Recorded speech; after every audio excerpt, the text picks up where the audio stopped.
След като миналата седмица ви показахме родната 3-дневна седмица на модата, нека видим как се прави такова събитие в Холивуд. Само в поверително от Холивуд, със Сабрина Паризи, ще станем свидетели на едно ексклузивно събитие, на което присъстваха холивудски вип персони, а приходите от вечерта бяха отделени за благотворителност. Сабрина не само бе сред поканените, но успя да заснеме специално за зрителите на Клуб Нюз кадри от дългоочакваното събитие.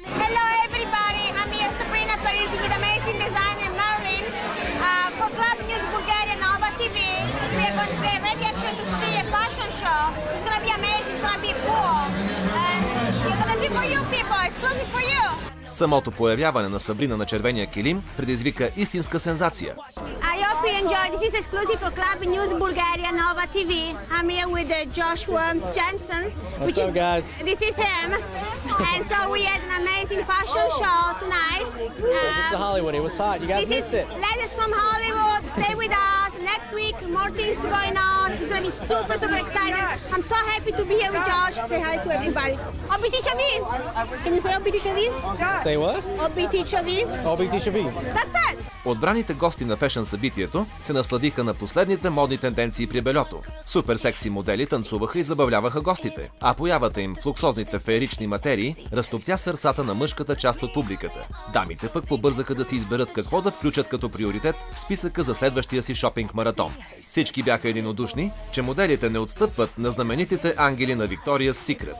I'm here with Merlin, amazing designer, and I want to ask Merlin, what do you think about this show? The show was amazing. The girls, they were beautiful, they were stunning, they worked really, really well. And I think you enjoy it too. And all we enjoy it, all we have a good time. And Sabrina! It was cool! It was great! We love that. So I hope you enjoyed that. See you next week.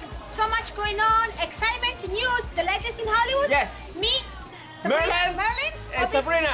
Obiti.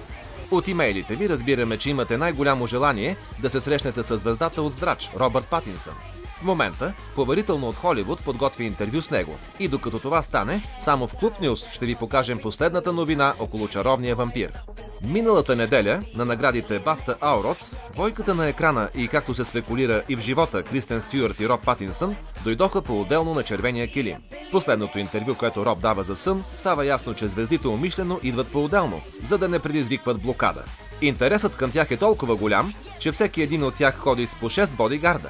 За сравнение, това е дори повече, отколкото охраната на принц Уилям. Очаквайте съвсем скоро любимият актьор да ви поздрави на живо, поверително от Холивуд. А до тогава не пропускайте Клуб Нюз.